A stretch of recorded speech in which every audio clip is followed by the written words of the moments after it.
Friends, welcome back to my channel. ಇವತ್ತಿನ ವ್ಲಾಗ್ನಲ್ಲಿ ನಾನು ಹೇಗೆ ಬೇಗ ಸಣ್ಣ ಆಗ್ಬೋದು ಅನ್ನೋದ್ರದ್ದು ಕೆಲವು ಟಿಪ್ಸ್ನ ಈ ವಿಡಿಯೋದಲ್ಲಿ ಶೇರ್ ಮಾಡ್ಕೊತಾ ಇದ್ದೀನಿ. ಬಿಕಾಸ್ ಇದನ್ನು ನಿಮಗೆ ಯಾವ ರೀತಿ ಮಾಡ್ಕೋಬೋದು ಅಂತ ಕೆಲವರಿಗೆ ಗೊತ್ತಿರಲ್ಲ, ಐಡಿಯಾನೂ ಇರಲ್ಲ. ಸೊ ಯಾವ ರೀತಿ ನಾವು ಕ್ಯಾಲೋರೀಸ್ನ ಬರ್ನ್ ಮಾಡ್ಕೋಬೋದಪ್ಪ ಸುಲಭವಾಗಿ ಮನೆಯಲ್ಲೇ, ನಾವು ಯಾವುದೇ ಒಂದು ಜಿಮ್ಗೆ ಹೋಗದೆ, ಯಾವುದೇ ಒಂದು ಎಕ್ಸಸೈಸ್ ಮಾಡದೆ, ಹೇಗೆ ನಾವು ಅಂದರೆ ಎಕ್ಸಸೈಸ್ ಅಂದರೆ ಸುಲಭವಾಗಿರೋದು ಹೇಳ್ತೀನಿ ಇದರಲ್ಲಿ ವಿಡಿಯೋದಲ್ಲಿ.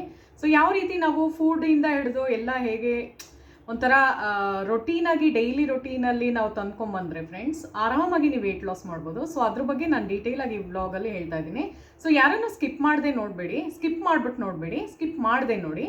ಸೊ ವಿಡಿಯೋ ಇಷ್ಟ ಆದರೆ ಹಾಗೆ ಸಬ್ಸ್ಕ್ರೈಬ್ ಕೂಡ ಮಾಡ್ಕೊಳ್ಳಿ. ಸೊ ಬನ್ನಿ ವಿಡಿಯೋ ಸ್ಟಾರ್ಟ್ ಮಾಡ್ತಾ ಇದ್ದೀನಿ. ಸೊ ನಾವು ಪ್ರತಿಯೊಂದು ಏನು ಆಹಾರ ಸೇವನೆ ಮಾಡ್ತೀವಲ್ಲ, ಏನು ಒಂದು ಊಟ ಮಾಡೋದಿರ್ಬೋದು, ಯಾವುದೇ ಒಂದು ಫುಡ್ ಇಂಟೇಕ್ ಮಾಡೋದಿರ್ಬೋದು, ಸೊ ಅದೆಲ್ಲ ನಮ್ಮ ಬಾಡಿನಲ್ಲಿ ಡೈಜೆಷನ್ ಆಗಬೇಕು ಅಲ್ವಾ. ಸೊ ಎಲ್ಲರಿಗೂ ಗೊತ್ತಿರೋದೇ ಇದು. ಡೈಜೆಷನ್ ಸರಿಯಾಗಿ ಆಗದೇ ಇದ್ದರೆ ಅದು ಫ್ಯಾಟ್ ಆಗಿ ಕನ್ವರ್ಟ್ ಆಗುತ್ತೆ ಬಾಡಿನಲ್ಲಿ. ಸೊ ಅದೆಲ್ಲ ಕಾರ್ಬ್ಸ್ ಎಲ್ಲ ಏನು ಗೊತ್ತಾ, ಫ್ಯಾಟ್ ಆಗಿ ಮಸಲ್ಸಲ್ಲಿ ಸೇರ್ಕೊಂಡಿರುತ್ತೆ. ಮಸಲ್ಸ್ನ ನಾವು ಅಷ್ಟು ಸುಲಭವಾಗಿ ಫ್ಯಾಟ್ ಬರ್ನ್ ಮಾಡೋಕ್ಕಾಗಲ್ಲ.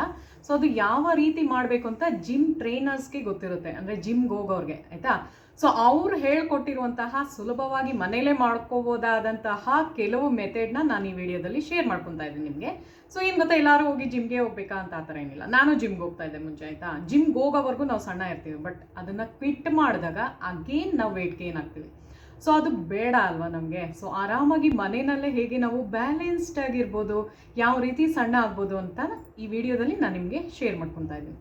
ಸೊ ಮೊದಲನೇ ಪಾಯಿಂಟಿಗೆ ಬರ್ತೀನಿ. ಸೊ ಫಸ್ಟ್ನೇ ಪಾಯಿಂಟ್ ಏನು ಅಂದರೆ, ಯಾವಾಗ್ಲೂ ಗುಡ್ ಸ್ಲೀಪ್ ಇರಬೇಕು, ನಿದ್ದೆ ಕರೆಕ್ಟಾಗಿ ಆಗಿರಬೇಕು ಫ್ರೆಂಡ್ಸ್. ನಿದ್ದೆ ಯಾವಾಗ ನಿಮಗೆ ಸರಿಯಾಗುತ್ತೋ, ಸೊ ನಿಮಗೆ ಗೊತ್ತಲ್ಲ, ರಾತ್ರಿ ಹೊತ್ತಿ ನಮ್ಮ ಬಾಡಿನಲ್ಲಿ ಯಾವುದೇ ಒಂದು ರಿಪೇರ್ ಆಗಬೇಕಾದ್ರೂ, ಸೆಲ್ಸ್ ರಿಪೇರ್ ನಾನು ಹೇಳೋದು, ಈವನ್ ನಮ್ಮದು ಸ್ಕಿನ್ ರಿಪೇರ್ ಆಗಿರೋದಿರ್ಬೋದು, ನಮ್ಮದು ಇದ್ರದ್ದು ಬಾಡಿ ಸೆಲ್ಸ್ ರಿಪೇರ್ ಏನೇ ಒಂದಾಗಿರ್ಬೋದು, ಸೊ ಅದೆಲ್ಲ ನೈಟ್ ಟೈಮೇ ಆಗೋದು.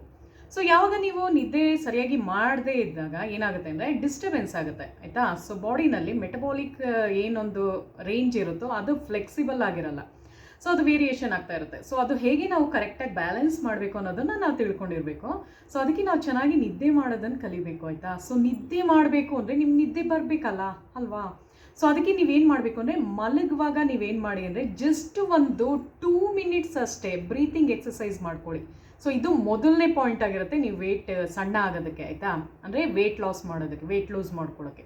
ಸೊ ಮೊದಲನೇ ಪಾಯಿಂಟ್ ಏನು, ನೀವು ಬ್ರೀತಿಂಗ್ ಎಕ್ಸಸೈಸ್ ಮಾಡಿಬಿಟ್ಟು ಮಲಗಬೇಕಾಗುತ್ತೆ. ಸೊ ಇದರಲ್ಲಿ 3 ಸ್ಟೆಪ್ಸ್ ಬರುತ್ತೆ, ಅದನ್ನು ಹೇಳ್ತೀನಿ. ಸೊ ಸರಿಯಾಗಿ ಕೇಳಿಸ್ಕೊಳ್ಳಿ, ಆವಾಗಲೇ ನೀವು ಕರೆಕ್ಟಾಗಿ ವೆಯ್ಟ್ ಲಾಸ್ ಮಾಡೋದಕ್ಕೆ ತುಂಬ ಹೆಲ್ಪ್ ಆಗುತ್ತೆ ಇದರಿಂದ, ಆಯಿತಾ. ಸೊ ಮೊದಲನೇದೇನು ಅಂದರೆ ಬ್ರೀತಿಂಗ್ ಎಕ್ಸಸೈಸ್. ಬ್ರೀತಿಂಗ್ ಎಕ್ಸಸೈಸ್ ನಂದು ಹಳೆ ಬ್ಲಾಗ್ಸಲ್ಲೂ ತೋರಿಸಿದ್ದೀನಿ, ಬಟ್ ಕೆಲವರೆಲ್ಲ ಹೊಸಬ್ರು ಇರ್ತಾರಲ್ಲ. ಸೊ ಹೇಗೆ ಮಾಡಬೇಕು ಅಂದರೆ ಫ್ರೆಂಡ್ಸ್, ಜಸ್ಟ್ ಒಂದು ಈ ಮೂಗನ್ನ ಮುಚ್ಕೊಳ್ಳಿ ಫಸ್ಟು. ಸೊ ಬಲಗಡೆ ಮೂಗಿಂದ ಉಸಿರು ತಗೊಳ್ಳಿ. Take a deep breath. Just hold it for 10 seconds, okay. 1 2 3 4 5 6 7 8 9 10. ಅದು ಹಾಗೆ ಹೋಲ್ಡ್ ಆಗಿರಬೇಕು. ಏನು ನಾವು ಉಸಿರು ತಗೊಂಡಿರ್ತೀವಿ ಹೋಲ್ಡ್ ಮಾಡ್ಕೋಬೇಕಂದ್ರೆ ತಡೆ ಹಿಡಿಬೇಕು. ಅದಾದಮೇಲೆ ಈ ಮೂಗಿಂದ ಅದನ್ನು ಆ ಉಸಿರನ್ನೇ ಕೆಳಗೆ ಬಿಡಬೇಕು, ಆಯಿತಾ, ಆ ಥರ. ಸೊ ಆ ಥರ ಫ್ರೆಂಡ್ಸ್ ಈ ಕಡೆ ಒಂದು 5 ಸಲ ಮಾಡಿ ಮತ್ತು ಈ ಕಡೆ ಒಂದು 5 ಸಲ ಮಾಡಿ. ಸೊ ನೀವು ಬೆಟರ್ ಈ ಥರ ಒಂದು ಕೈ ಹಿಂಗೆ ನೋಸ್ನ ಹಿಂಗೆ ಮುಚ್ಕೊಂಬಿಡಿ, ಆಯಿತಾ. ಮುಚ್ಚಿದಾಗ ನೀವು ಈಸಿಯಾಗಿ ಈ ಮೂಗಿಂದ ಈ ರಂಧ್ರದಿಂದ ಉಸಿರನ್ನ ಒಳಗೆ ತಗೋಬೋದಾಗುತ್ತೆ. ಸೊ ಇದು ಫಸ್ಟ್ನೇದಾಗಿತ್ತು, ಆಯಿತಾ. ಎರಡನೇದು ಹೇಳ್ತೀನಿ ಬನ್ನಿ. ಫಸ್ಟ್ನೇದು ಅಂದರೆ ಮೊದಲನೇ ಇದರಲ್ಲೇ ಬರುವಂತಹ 3 ಸ್ಟೆಪ್ಸ್ ಹೇಳೋದು ಫಾಲೋ ಮಾಡಲೇಬೇಕು ನೀವು, ಆವಾಗಲೇ ಸಣ್ಣ ಆಗೋದು, ಆಯಿತಾ. ಸೊ ಫಸ್ಟ್ ಬ್ರೀತಿಂಗ್ ಎಕ್ಸಸೈಸ್ ಮಾಡಿದ್ರಿ. ಅದಾದಮೇಲೆ ನೀವೇನು ಮಾಡಬೇಕು ಅಂದರೆ, ಒಂದು ಗ್ಲಾಸಲ್ಲಿ ಟರ್ಮರಿಕ್ ವಾಟರ್ ತೊಗೊಳ್ಳಿ, ಆಯಿತಾ. ನಾನು ಹೇಳೋದು ಕೇಳಿ. ಒಂದು ಟರ್ಮರಿಕ್ ವಾಟರ್ ಹೇಗೆ ತೊಗೋಬೇಕು ಅಂದರೆ ಫ್ರೆಂಡ್ಸ್, ಒಂದು ಸ್ವಲ್ಪ ಬಿಸಿ ನೀರು, ಬೆಚ್ಚಗಿರುವ ನೀರಿಗೆ ನೀವು ಒಂದು ಸ್ವಲ್ಪ ಟರ್ಮರಿಕ್ನ ಹಾಕ್ಕೊಳ್ಳಿ. ಅದಕ್ಕೆ ಒಂದು ಸ್ವಲ್ಪ ಪಿಂಚ್ ಆಫ್ ಅಂದರೆ 1 ಚಿಟಿಕೆಯಷ್ಟು ಮೆಣಸು ಕಾಳು ಬರುತ್ತೆ ನೋಡಿ, ಕರಿ ಮೆಣಸು ಕಾಳು ಪುಡಿನ ಅದಕ್ಕೆ ಹಾಕೋಬೇಕು, ಪುಡಿ ಹಾಕೋಬೇಕು, ಆಯಿತಾ. ಪುಡಿ ಹಾಕ್ಕೊಂಡು ಬೇಕಾದರೆ ನಿಮ್ಗೆ ಇಷ್ಟ ಇದ್ದರೆ ಒಂಚೂರು ಶುಂಠಿ ರಸ ಸೇರಿಸ್ಕೊಳ್ಳಿ, ಯಾಕೆಂದರೆ ಇದು ತುಂಬ ಚೆನ್ನಾಗಿ ಡೈಜೆಷನ್ ಆಗೋಕ್ಕೆ ಹೆಲ್ಪ್ ಮಾಡುತ್ತೆ. ಬೇಡ ನಮಗೆ ಡೈಲಿ ಮಾಡ್ಕೊಳ್ಳೋ ಕಷ್ಟ ತುಂಬ ಅನ್ನೋರು ಬೆಟರು ಪೆಪ್ಪರ್ ಪುಡಿ ಮಾಡಿ ಇಟ್ಕೊಂಡಿರ್ತೀರಲ್ಲ ಎಲ್ಲರ ಮನೆಯಲ್ಲೂ. ಸೊ ಅದು ಇರುತ್ತೆ, ಟರ್ಮರಿಕ್ಕು ಇರುತ್ತೆ, ಅರಶಿನದ್ದು ಅಡುಗೆಗೆ ಬಳಸ್ತೀವಲ್ಲ ಆ ಅರಶಿನ ನಾನು ಹೇಳ್ತಾ ಇರೋದು. ಸೊ ಅದೆರಡನ್ನೂ ಒಂದು ಚೂಚೂರು ಹಾಕ್ಕೊಂಡು ಡೈಲಿ ಕುಡ್ಕೊಂಬನ್ನಿ. ಮಲಗುವಾಗ ನಾನು ಹೇಳೋದು ಡೀಪ್ ಸ್ಲೀಪ್ ಬರುತ್ತೆ ಗೊತ್ತಾ. ಇದರಿಂದ ನೀವು ಡೇ ಫುಲ್ಲು ಏನು ನೀವು ಕಷ್ಟಪಟ್ಟು ಕೆಲಸ ಮಾಡಿರ್ತೀರೋ ಅದೆಲ್ಲ ಸ್ಟ್ರೆಸ್ ಔಟ್ ಆಗ್ತೀರಾ, ಅಂದರೆ ಆರಾಮಾಗ್ತೀರಾ. ಚೆನ್ನಾಗಿ ನಿದ್ದೆ ಕೂಡ ಬರುತ್ತೆ. ಇದು 2ನೇ ಸ್ಟೆಪ್ ಫಾಲೋ ಮಾಡಬೇಕಾಗಿರೋದು ಆಯಿತಾ. ಮೊದಲನೇದೇನು ಬ್ರೀತಿಂಗ್ ಎಕ್ಸಸೈಸ್ ಮಾಡಬೇಕು. ಸೆಕೆಂಡ್ನೇದೇನು ಈ ಒಂದು ಟರ್ಮರಿಕ್ ವಾಟರ್ ಕಂಪಲ್ಸರಿಯಾಗಿ ನೀವು ಕುಡಿಬೇಕು. ಡೈಲಿ ಮಾಡ್ಕೊಳ್ಳಿ. ನಾನು ಹಾಗೆ ಮಾಡ್ತಾ ಇರೋದು, ಅದೊಂಥರ ಅಭ್ಯಾಸ ಆಗಿಬಿಡುತ್ತೆ. ಪ್ಲಸ್ ನಿಮ್ಮದು ಸ್ಕಿನ್ ಕೂಡ ಚೆನ್ನಾಗಾಗುತ್ತೆ, ಗ್ಲೋ ಬರುತ್ತೆ ಆಯಿತಾ, ಮುಖ ಚೆನ್ನಾಗಿ ಆಗುತ್ತೆ. ಪ್ಲಸ್ ನಿಮ್ಮದು ಏನೇ ಒಂದು ಕೈಕಾಲು ನೋವು ಏನಾರ ಇದ್ರೂ ಅದು ಬ್ಯಾಲೆನ್ಸ್ ಆಗ್ತಾ ಬರುತ್ತೆ. ಯಾಕಂದರೆ ಎಲ್ಲ ಹೀಲ್ ಮಾಡ್ಕೊಂಡು ಬರುತ್ತೆ ಇದು ಟರ್ಮರಿಕ್ ವಾಟರ್. ಅಷ್ಟು ಆ್ಯಂಟಿಸೆಪ್ಟಿಕ್ ಪ್ರಾಪರ್ಟೀಸ್ ಜಾಸ್ತಿ ಇರೋದ್ರಿಂದ ಮತ್ತು ಆ್ಯಂಟಿ ಇನ್ಫ್ಲಮೇಷನ್ ಅಂತಾರೆ ನೋಡಿ, ಸೊ ಅದು ಪೆಪ್ಪರಲ್ಲಿ ಮತ್ತು ಇದರಲ್ಲಿ ತುಂಬ ಭರ್ಪೂರವಾಗಿ ಇರೋದ್ರಿಂದ ಸೊ ಚೆನ್ನಾಗಿ ನಿಮಗೆ ಬ್ಯಾಲೆನ್ಸ್ ಮಾಡುತ್ತೆ. ಸೊ 2ನೇದು ಅದಾಯ್ತಾ. ಸೊ 3ನೇದೇನು ಅಂದರೆ ಹೊಕ್ಕಳಿಗೆ ನೀವು ಕೊಬ್ಬರಿ ಎಣ್ಣೆ ಇಲ್ಲ ಹರಳೆ ಎಣ್ಣೆನ ಹಾಕೊಂಡು ಮಲಗಬೇಕು. ಹೊಕ್ಕಳ ಹತ್ರ ಹಾಕೊಂಡು ಏನು ಮಾಡಬೇಕು ಅಂದರೆ ಜಸ್ಟ್ ಹಿಂಗೆ ಮಸಾಜ್ ಮಾಡ್ಕೋಬೇಕಾಯ್ತಾ. ಸೊ ನೋಡಿ ಈ ಹೊಟ್ಟೆ ಹತ್ರ ಹಿಂಗೆ ಮಸಾಜ್ ಮಾಡ್ಕೊಳ್ಳಿ. ಅದ್ರ ಮೇಲ್ಗಡೆ ಡ್ರಾಪ್ಸ್ ಬಿದ್ದಿರ್ಬೇಕು. ಮಲ್ಕೊಂಡೇ ಮಾಡ್ಬೇಕು ನೀವು, ಹಂಗೆ ಎದ್ಬಿಟ್ಟು ಮಾಡಿದ್ರೆ ಎಲ್ಲ ಬಿದ್ದೋಗುತ್ತೆ. ಸೊ ಮಲ್ಕೊಂಡೇ ಮಾಡಿ ಜಸ್ಟಿಗೆ ಮಸಾಜ್ ಮಾಡಬೇಕು. ಎಷ್ಟು ನಿಮಿಷ ಮಾಡಬೇಕು ಅಂದರೆ ಒಂದು 2ರಿಂದ 5 ನಿಮಿಷ ಮಾಡಬೇಕಾಗತ್ತೆ. ಸೊ ಅದೇನು ಗೊತ್ತಾ, ಹೀಟ್ ಎಲ್ಲ ಇದು ಅಬ್ಸರ್ವ್ ಆಗುತ್ತೆ ಆಯಿತಾ. ಸೊ ನಿಮಗೆ ಗೊತ್ತಲ್ಲ, ಹೀಟ್ ಅದು ಚೆನ್ನಾಗಿ ಇದು ಒಳಗಡೆ ಅದು ಸೇರಿಕೊಂಡಾಗಲೇ ಅದು ಫ್ಯಾಟ್ ಬರ್ನ್ ಆಗೋಕ್ಕೆ ಸಾಧ್ಯ. ಸೊ ಅದೆಲ್ಲ ನಿಮಗೆ ಡೈಜೆಷನ್ ಚೆನ್ನಾಗಾಗೋದಕ್ಕೆ ಅದು ಹೆಲ್ಪ್ ಮಾಡುತ್ತೆ. ಸೊ ಮೊದಲನೇದು ಏನು ಮಾಡಬೇಕು, ಬ್ರೀತಿಂಗ್ ಎಕ್ಸಸೈಸ್ ಮಾಡಬೇಕು. ಸೆಕೆಂಡ್ನೇದು ಏನು ಮಾಡಬೇಕು, ಟರ್ಮರಿಕ್ ವಾಟರ್ ಕುಡಿಬೇಕು. ಥರ್ಡ್ ಒನ್ ಏನು ಮಾಡಬೇಕು, ಮಸಾಜ್ ಮಾಡಬೇಕು ಆ ಥರ ಹೊಕ್ಕಳಿಗೆ, ಅಂದರೆ ನಾಭಿಗೆ, ನೇವಲ್ಗೆ ಆಯಿತಾ. ಸೊ ಈ 3ನ್ನ ಮಾಡಿದ್ರಿ. ಸೊ ಇದು 3ನ್ನ ಮಾಡಿದಾಗ ಇನ್ನೊಂದು ಇಂಪಾರ್ಟೆಂಟ್ ಥಿಂಗ್ ಇದೆ, ಏನು ಅಂದರೆ ನಿಮ್ಮ ಮೊಬೈಲ್ ಫೋನ್ನ ನಿಮ್ಮ ರೂಮಿಂದ ಒಂದು ಸ್ವಲ್ಪ ದೂರ ಇಟ್ಕೊಳ್ಳಿ. ಅಥವಾ ನೀವು ಮಲಗಿರ್ತೀರಲ್ಲ, ನಿಮ್ಮ ಬೆಡ್ ಕೆಳಗಡೆ ಇಟ್ಕೊಂಬಿಡಿ, ಮಂಚದ ಕೆಳಗಡೆ ಆಯಿತಾ. ಸೊ ಏನು ಗೊತ್ತಾ, ಆಮೇಲೆ ನೀವು ಮಲಗುವಾಗ ನೀವು ಎಷ್ಟು ಥರ ನೋಡಿ, ಅಂದರೆ 12 ಗಂಟೆ ಕೆಲವ್ರು ನೋಡೋ ಅಭ್ಯಾಸ ಇರುತ್ತೆ, ಕೆಲವ್ರು 1 ಗಂಟೆವರೆಗೂ ನೋಡ್ತೀರಾ ಮೊಬೈಲು. ಬಟ್ ಮಲಗುವಾಗ ನಾನು ಹೇಳ್ತಿರೋದು ಅರ್ಧ ಗಂಟೆ ಬ್ರೇಕ್ ಕೊಟ್ಬಿಟ್ಟು ಒಂದು ಸ್ವಲ್ಪ ನೋಡಿರಬಾರ್ದು ನೀವು ಫೋನು. ತಕ್ಷಣನೂ ಮಲ್ಗಕ್ಕೆ ಹೋಗ್ಬಾರ್ದು. ಅರ್ಧ ಗಂಟೆ ಬ್ರೇಕ್ ಕೊಟ್ಬಿಟ್ಟು ಕೆಳಗಡೆ ಇಟ್ಬಿಟ್ಟು ಆಮೇಲೆ ನಿದ್ದೆ ಮಾಡೋಕ್ಕೆ ಟ್ರೈ ಮಾಡಿ. ಅವಾಗ ಏನು ಗೊತ್ತಾ, ಫ್ಯಾಟ್ ನಿಮಗೆ ಸೇರ್ಕೊಳ್ಳಲ್ಲ. ಇಲ್ಲಾಂದ್ರೆ ಏನು ಗೊತ್ತಾ, ಬೆಲ್ಲಿ ಫ್ಯಾಟ್ ಇವಾಗೆಲ್ಲ ಯಾಕೆ ತುಂಬ ಜನಕ್ಕೆ ಜಾಸ್ತಿ ಸೇರ್ಕೋತಾ ಇದೆ ಅಂದರೆ ಸ್ಪೆಸಿಫಿಕ್ಕಾಗಿ ಇದರಿಂದನೇ ಆಗಿರುತ್ತೆ ಆಯಿತಾ. ಸೊ ಈ 3 ಪಾಯಿಂಟ್ಸ್ ತುಂಬ ಇಂಪಾರ್ಟೆಂಟ್ ಆಗಿತ್ತು, ಅದಕ್ಕೆ ಹೇಳ್ತೆ ಬನ್ನಿ. ಸೊ 2ನೇ ಪಾಯಿಂಟ್ ಹೇಳ್ತೀನಿ. ಸೊ ನೀವು ಹೇಗೆ ಊಟ ತಗೋಬೇಕು ಅಂದರೆ ಫ್ರೆಂಡ್ಸ್, ಬೆಳಗ್ಗೆ ಹೊತ್ತು ನಿಮ್ಮ ಊಟದಲ್ಲಿ ಪ್ರೋಟೀನ್ಸು ಜಾಸ್ತಿ ಇರಬೇಕು ಆಯಿತಾ. ಪ್ರೋಟೀನ್ಸು ಜಾಸ್ತಿ ಇರಬೇಕು ಮತ್ತು ಫೈಬರ್ ಕಂಟೆಂಟು ಜಾಸ್ತಿ ಇರಬೇಕು. ಆವಾಗಲೇ ನಿಮಗೆ ಡೇ ಫುಲ್ ಬ್ಯಾಲೆನ್ಸ್ ಆಗೋದು. ಅಂದರೆ ನೀವೇನೇ ಊಟ ಮಾಡದೇ ಇದ್ರೆ ಏನು ಗೊತ್ತಾ, ಸುಸ್ತಾಗಿ ಹೋಗ್ತೀರಾ.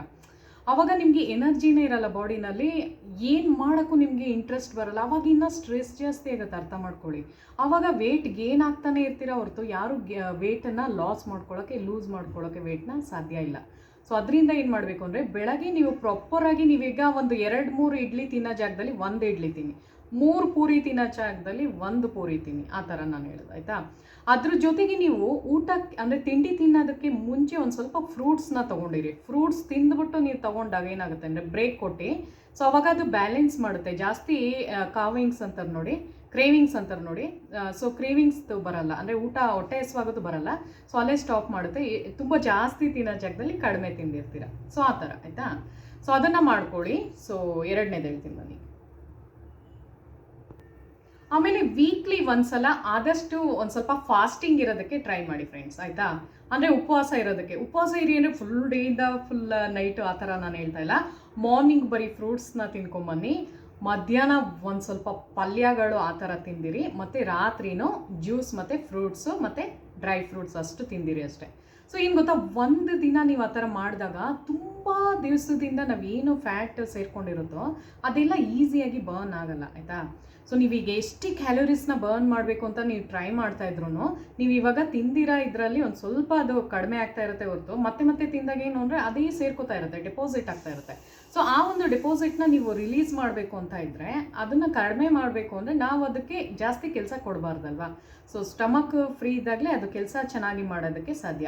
ನಿಮ್ಗೆ ಹೇಳ್ತೀನಿ ನೋಡಿ, ಒಂದು ಮಸಾಲೆ ದೋಸೆನಲ್ಲೇ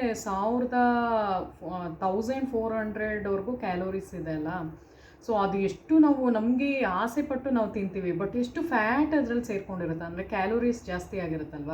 ಸೊ ಅದಕ್ಕೆ 1 ಡೇ ಫುಲ್ಲು ನೀವೇನು ತಿಂದೇ ಇದ್ದರೆ ಅವಾಗ ಆರಾಮಾಗಿ ನೀವು ಒಂದು ಸ್ವಲ್ಪ ಫ್ಯಾಟನ್ನು ಬರ್ನ್ ಮಾಡ್ಕೊಬೋದು. ಸೊ ಆ ಥರ ನಾನು ಹೇಳಿದ್ದು ಆಯಿತಾ. ಸೊ ವಾರದಲ್ಲಿ ಒಂದು ಸಲ ಆ ಥರ ಇರೋದಕ್ಕೆ ತುಂಬ ಟ್ರೈ ಮಾಡಿ. ಆದಷ್ಟು ಏನು ಗೊತ್ತಾ, ಕೆಲವು ಸಲ ನಿಮಗೆ ತುಂಬ ದಪ್ಪ ಇರೋರ್ದು ನಾನು ಹೇಳೋದು, ತುಂಬ ನಿಮ್ಗೆ ಅಕಸ್ಮಾತ್ ತುಂಬ ಆಸೆ ಆಗ್ತಾ ಇದ್ದರೆ ಸಣ್ಣ ಆಗಬೇಕು ಅಂದರೆ ಬೆಸ್ಟ್ ರೆಮಿಡಿ ಹೇಳ್ಕೊಡ್ಲಾ. ಸೊ ನೀವೇನು ಮಾಡಿ ಅಂದರೆ ಬೆಳಗ್ಗೆ ಹೊತ್ತು ನೀವು ಒಂದು ಸ್ವಲ್ಪ ಫ್ರೂಟ್ಸ್ ತಿಂದು, ಅದೇ ನಾನು ಹೇಳಿದ್ನಲ್ಲ ಏನು ತಿಂತಾ ಇದ್ದೀರೋ ಅದರಲ್ಲಿ ಇವಾಗ ಒಂದು ಫಾರ್ ಎಕ್ಸಾಂಪಲ್ ನಾನೊಂದು 2 ಇಡ್ಲಿ ತಿಂತೀನಿ ಅಂದ್ಕೊಳ್ಳಿ. ಸೊ ಅಂಥ ಟೈಮಲ್ಲಿ ಅರ್ಧ ಇಡ್ಲಿ ತಿನ್ನೋಕ್ಕೆ ಸ್ಟಾರ್ಟ್ ಮಾಡ್ತೀನಿ. ಆ ಥರ ನೀವು ಐಡಿಯಾ ಮಾಡಿ ಆಯಿತಾ. ಸೊ ಒಂದು ಸ್ವಲ್ಪ ಫ್ರೂಟ್ಸ್ ತೊಗೊಳ್ಳಿ, ಒಂದು ಅರ್ಧ ಒಟ್ಟಿನಲ್ಲಿ ಏನು ಅಂದರೆ ನಾವು ತಿಂದಂಗೂ ಸ್ಯಾಟಿಸ್ಫ್ಯಾಕ್ಷನ್ ಇರುತ್ತೆ ನಮಗೆ. ಸೊ ಸ್ಕಿಪ್ ಮಾಡ್ದಂಗೂ ಇರಲ್ಲ. ಸೊ ಅರ್ಧ ಇಡ್ಲಿನ ತೊಗೊಂಡು ತಿಂದಿರ್ತೀನಿ, ಪ್ಲಸ್ ಒಂದು ಸ್ವಲ್ಪ ಫ್ರೂಟ್ಸ್ ಇರುತ್ತೆ. ಸೊ ಏನು ತಿಂದಿಲ್ಲಪ್ಪ ಅನ್ನೋದಿರಲ್ಲ. ಮಧ್ಯಾಹ್ನ ಎಷ್ಟು ಬೇಕಷ್ಟು ಲಿಮಿಟೆಡ್ ಆಗ್ತೀನಿ.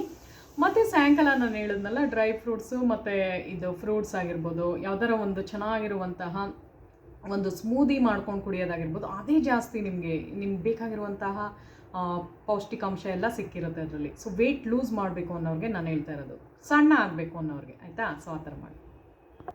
ಸೊ ಇವಾಗ ಬನ್ನಿ ಫ್ರೆಂಡ್ಸ್, ನಾನು ನಿಮಗೆ ತುಂಬ ಇಂಪಾರ್ಟೆಂಟ್ ಹೇಳ್ಕೊಡ್ತೀನಿ ಹೇಗೆ ನಾವು ಮನೆಯಲ್ಲೇ ಕ್ಯಾಲೋರೀಸ್ನ ಕಡಿಮೆ ಮಾಡ್ಕೋಬೋದು ಅಂತ, ಆಯಿತಾ? ಜಿಮ್ಮಲ್ಲಿ ಹೋಗ್ಬಿಟ್ಟು ವರ್ಕೌಟ್ ಮಾಡೋದಾಗಿರ್ಬೋದು, ನೀವು ಸೈಕ್ಲಿಂಗ್ ಥರ ಮಾಡ್ತೀರಲ್ಲ ಅದು ಮಾಡೋದಿರ್ಬೋದು, ಮತ್ತು ಸುಮಾರು ಎಕ್ಸಸೈಸಸ್ ಇರುತ್ತಲ್ಲ, ಸೊ ಅದೆಲ್ಲ ಮಾಡೋ ಬದಲು ಮನೆಯಲ್ಲಿ ಏನು ಮಾಡ್ಬೋದು ಅಂತ ಹೇಳ್ತೀನಿ.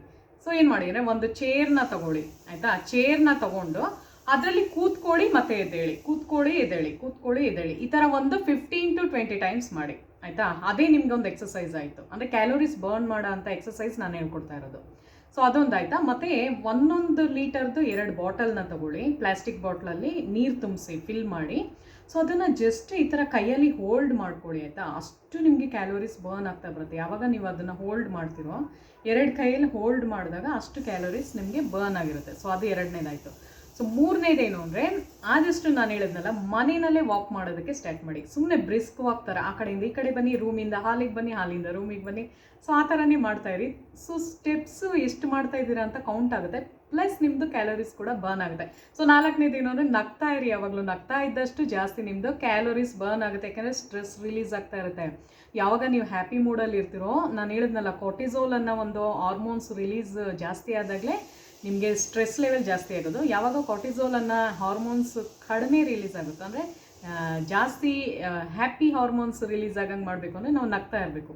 ಯಾವಾಗ ನಗ್ತಾ ಇರ್ತೀವೋ ಅವಾಗೆಲ್ಲ ಅದು ಸ್ಟಾಪ್ ಆಗುತ್ತೆ, ಅಂದರೆ ಕಡಿಮೆ ಮಾಡುತ್ತೆ ಅದನ್ನು, ಕಾರ್ಟಿಸೋಲ್ ಹಾರ್ಮೋನ್ಸ್ ರಿಲೀಸ್ ಆಗೋದು. ಸೊ ಅವಾಗ ನಮ್ಮದು ಸ್ಟ್ರೆಸ್ ಲೆವೆಲ್ ಕಡಿಮೆ ಇರುತ್ತೆ, ಅವಾಗ ಕ್ಯಾಲೋರೀಸ್ ಕೂಡ ಆರಾಮಾಗಿ ನಾವು ಬರ್ನ್ ಮಾಡ್ಕೋಬೋದು, ಆಯಿತಾ? ಸೊ ಮತ್ತು ಇನ್ನೊಂದು ಇಂಪಾರ್ಟೆಂಟ್ ಥಿಂಗ್ ಹೇಳಬೇಕು ಫ್ರೆಂಡ್ಸ್, ಎಲ್ಲರಿಗೂ ಮೋಸ್ಟ್ ಪ್ರಾಬಬ್ಲಿ ಎಲ್ಲರಿಗೂ ಇಷ್ಟಪಡುವಂತಹ ಒಂದು ಕೆಲಸ ಏನು ಹೇಳಿ, ಶಾಪಿಂಗು. ಸೊ ಶಾಪಿಂಗ್ ಮಾಡುವಾಗ ನೀವು ಗ್ರಾಸರೀಸ್ ತರೋದಿರ್ಬೋದು, ಅಥವಾ ಸುಮ್ಮನೆ ಏನು ಮಾಡಿ ಗೊತ್ತಾ, ನೀವು ಏನಾರೋ ಒಂದು ಬಟ್ಟೆ ನೋಡೋಕ್ಕೆ ಅಂತ ಶಾಪಿಂಗ್ ಮಾಡೋಕ್ಕೆ ಹೋಗಿ ತಗೊಳ್ಳೇಬೇಕು ಅಂತ ಏನಿಲ್ಲ. ಅದಕ್ಕೆ ನೋಡಿ ಎಲ್ಲರಿಗೂ ಸುಮ್ಮನೆ ಏನೋ ಒಂದು ಕ್ರೇಜ್ ಇರುತ್ತೆ, ಏನು ಹೇಳಿ ಮಾಲ್ಗಳಿಗೆ ಹೋಗಿ ಸುಮ್ಮನೆ ಟೈಮ್ ಪಾಸ್ ಮಾಡಿ ಬರ್ತಾರಲ್ಲ. ಸೊ ಅದ್ರ ಜೊತೆಗೆ ಎಷ್ಟು ವೆಯ್ಟ್ ಲಾಸ್ ಆಗ್ತೀವಿ ಅಂತ ನಿಮ್ಗೆ ಇಮ್ಯಾಜಿನ್ ಮಾಡೋಕ್ಕೂ ಆಗಲ್ಲ ಫ್ರೆಂಡ್ಸ್. ಯಾಕಂದರೆ ನೋಡಿ ತುಂಬ ಸುತ್ತಾ ಇರ್ತೀವಿ, ಎಲ್ಲೂ ಕೂರೋಕ್ಕೆ ಜಾಗನೂ ಇರಲ್ಲ. ಕೆಲವು ಕಡೆ ಮಾತ್ರ ಪ್ಲೇಸ್ ಇರುತ್ತೆ ಕೂತ್ಕೊಳ್ಳೋಕ್ಕೆ ನಿಮಗೆ. ಬಟ್ ಆಲ್ಮೋಸ್ಟ್ ಎವ್ರಿ ಟೈಮ್ ನೀವು ಒಂದೊಂದು ಶಾಪಲ್ಲಿ ಹೋದಾಗಲೂ ನೀವು ಒಂದು ಮ್ಯಾಕ್ಸಿಮಮ್ ಅಂದ್ರೂ ಒಂದು 10 ನಿಮಿಷ ಸ್ಪೆಂಡ್ ಮಾಡಿರ್ತೀರ. ಸೊ ಅಷ್ಟು ಕ್ಯಾಲೋರೀಸ್ ಬರ್ನ್ ಆಗ್ತಾ ಇರುತ್ತೆ. ಆಮೇಲೆ ಆದಷ್ಟು ಮೆಟ್ಲನ್ನ ಹತ್ತೋದಕ್ಕೆ ಇದು ಮಾಡಿ, ಟ್ರೈ ಮಾಡಿ.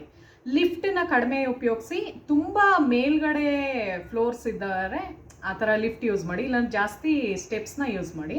ಸೊ ಅದರಿಂದನೂ ನಿಮ್ಮದು ಕ್ಯಾಲೋರೀಸ್ ಕೂಡ ಬರ್ನ್ ಆಗೋಕ್ಕೆ ಸಾಧ್ಯ ಆಗುತ್ತೆ, ಆಯಿತಾ? ಸೊ ಇದೆಲ್ಲ ಏನು ಗೊತ್ತಾ ಟ್ರಿಕ್, ಇವೆಲ್ಲ ಒಂದು ಸ್ವಲ್ಪ ವೆಯ್ಟ್ ಲಾಸ್ ಮಾಡೋದಕ್ಕೆ ಕೆಲವು ಐಡಿಯಾಸ್ನ ನಾನು ಹೇಳ್ಕೊಡ್ತಾ ಇದ್ದೀನಿ, ಯಾವ ರೀತಿ ಮಾಡ್ಕೋಬೋದು ಅಂತ. ಸೊ ಶಾಪಿಂಗ್ ಮಾಡೋಕ್ಕೆ ಸುಮ್ಮನಾರ ಹೋಗ್ತಾ ಇರಿ ಫ್ರೆಂಡ್ಸ್, ಸುಮ್ಮನಾರ ಯಾವುದೇ ಒಂದು ಅಂಗಡಿ ನಿಮ್ಮ ಮನೆ ಪಕ್ಕದಲ್ಲಿದ್ದರೂ ತಗೊಳ್ಳೇಬೇಕು ಅಂತ ಏನಿಲ್ಲ, ಆಯಿತಾ? ಸುಮ್ಮನೆ ಹೋಗ್ಬಿಟ್ಟು ಶಾಪಿಂಗ್ ಮಾಡೋ ಥರ ಹೋಗಿ, ಇವಾಗ ಫ್ರೂಟ್ಸ್ ಏನಾರ ತೊಗೋಬೇಕಾದ್ರೂ ಸುಮ್ಮನೆ ಟೈಮ್ ಸ್ಪೆಂಡ್ ಮಾಡಿ, ಅಟ್ಲೀಸ್ಟ್ ಓಡಾಡ್ತಿರ್ತೀರ, ಒಂದು ಸ್ವಲ್ಪ ನಿಮಗೆ ವೆಯ್ಟ್ ಲಾಸ್ ಕೂಡ ಆಗ್ತಾ ಇರ್ತೀರ, ಆಯಿತಾ? ಸೊ ಆಮೇಲೆ ಏನು ಗೊತ್ತಾ, ಒಂಥರ ಹ್ಯಾಪಿ ಮೂಮೆಂಟ್ ಇರುತ್ತೆ. ಸೊ ಅವಾಗಲೂ ವೆಯ್ಟ್ ಲಾಸ್ ಆಗ್ತೀರ. ಮತ್ತು ಕೆಲವೊಂದು ಸಿಂಪಲ್ ಎಕ್ಸಸೈಸ್ ಇದೆ. ಕೈನ ನಾವು ಸಣ್ಣ ಮಾಡಬೇಕು ಅಂದರೆ ಈ ಪೋರ್ಷನ್ ಸಣ್ಣ ಆಗಬೇಕು ಅಂದರೆ ಜಸ್ಟ್ ಈ ಥರ ರೊಟೇಟ್ ಮಾಡ್ಕೊಳ್ಳಿ. ಸುಮ್ಮನೆ ನೋಡಿ ಕೂತಿರ್ಬೇಕಾದ್ರೆ ಮಾಡ್ಕೋಬೋದು ನೀವು, ಈವನ್ ಟಿ ವಿ ನೋಡ್ತಾ ಇರ್ಬೇಕಾದ್ರೆ ಮಾಡ್ಕೋಬೋದು ಅಲ್ವಾ? ಸೊ ಈಸಿ ಇದು ಒಂದು 15 to 20 ಟೈಮ್ಸ್ ಈ ಥರ ಮಾಡಿ. ಫಸ್ಟ್ ರೈಟ್ ಸೈಡ್ ಮಾಡಿ, ಮತ್ತೆ ಅಪೋಸಿಟ್ ಡೈರೆಕ್ಷನಲ್ಲಿ, ಆಯಿತಾ? ಸೊ ಈ ಥರ ಮಾಡೋದ್ರಿಂದನೂ ಮಸಲ್ ಒಂದು ಸ್ವಲ್ಪ ಇದಾಗುತ್ತೆ, ನಿಮ್ಮದು ಕ್ಯಾಲೋರೀಸ್ ಬರ್ನ್ ಆಗೋದಕ್ಕೆ ಅದು ಹೆಲ್ಪ್ ಮಾಡುತ್ತೆ.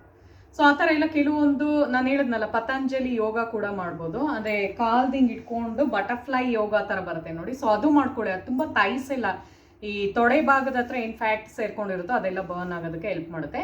ಮತ್ತು ನಿಮಗೆ ಬೆಲಿ ಫ್ಯಾಟು ಕರಗಬೇಕು ಅಂದರೆ ಫ್ರೆಂಡ್ಸ್, ನಾನು ಹೇಳಿದ್ನಲ್ಲ, ಇದು ಏನು, ಒಂದು ಗ್ಲಾಸ್ನಲ್ಲಿ ನೀರು ತಗೊಂಡು ಕಾಫಿ ಡಿಕಾಕ್ಷನ್ ಹಾಕ್ಕೊಂಡು ಅದಕ್ಕೊಂದು ಸ್ವಲ್ಪ ತುಪ್ಪ ಹಾಕ್ಕೊಂಡು ನೀವು ಮಾರ್ನಿಂಗ್ ಎಂಟಿ ಸ್ಟಮಕಲ್ಲಿ ಕುಡಿಯೋದ್ರಿಂದ ನಿಮ್ಮದು ಬೆಲ್ಲಿ ಫ್ಯಾಟು ಖಂಡಿತ ಕಡಿಮೆ ಆಗುತ್ತೆ. ಅದೊಂದು 1 ತಿಂಗಳು ಮಾಡಿ ನೋಡಿ ನೀವು. ಅದ್ರ ಜೊತೆಗೆ ಕೆಲವ್ರು ಹೇಳ್ತೀರಾ ಅದು ಮಾಡೋರು ನಾವು ಸಣ್ಣ ಆಗ್ತೀವಿ, ಯಾಕೆ ಆಗ್ತಿಲ್ಲ ಅಂದರೆ ಅವರು ತುಂಬ ತಿಂತಾ ಇರ್ತಾರೆ ಮೇಲಿನ ಮೇಲೆ. ಆಮೇಲೆ ತಿನ್ಬೇಕಾದ್ರೆ ಜಾಸ್ತಿ ನೀರು ಕುಡಿಯೋದೆಲ್ಲ ಮಾಡಬಾರ್ದು. ಅರ್ಧ ಗಂಟೆ ಮುಂಚೆ ನೀರು ಕುಡಿದಿರಬೇಕು, 40 ಮಿನಿಟ್ಸ್ ಆದಮೇಲೆ ನೀರು ಕುಡಿದಿರಬೇಕು. ಊಟ ಮಾಡುವಾಗ ನಾವು ಮಧ್ಯದಲ್ಲಿ ನೀರು ಕುಡಿಲೇಬಾರ್ದು. ಸೊ ಈ ಥರದ ಬೇಸಿಕ್ ರೂಲ್ಸ್ನ ನೀವು ಫಾಲೋ ಮಾಡ್ಕೊಂಬಂದರೆ ಆರಾಮಾಗಿ ಕ್ಯಾಲೋರೀಸ್ನ ಬರ್ನ್ ಮಾಡ್ಕೋಬೋದು ಮತ್ತು ಸ್ಲಿಮ್ ಆ್ಯಂಡ್ ಫಿಟ್ ಆಗಿ ಕಾಣಿಸ್ಕೋಬೋದು. ಅಂದರೆ ಸ್ವಲ್ಪ ವೆಯ್ಟ್ ಲಾಸ್ ಮಾಡ್ಕೋಬೋದು ಅಂತ ನಾನು ಹೇಳ್ತಾ ಇರೋದು. ಸೊ ಇವತ್ತಿನ ವಿಡಿಯೋದಲ್ಲಿ ನಿಮ್ಗೆ ಇಷ್ಟ ಆಗಿದ್ರೆ ನನ್ನ ಚಾನಲ್ನ ಸಬ್ಸ್ಕ್ರೈಬ್ ಮಾಡಿ, ಲೈಕ್ ಮಾಡಿ ಮತ್ತು ಕಮೆಂಟ್ ಮಾಡಿ ನೋಡಿ ಫ್ರೆಂಡ್ಸ್.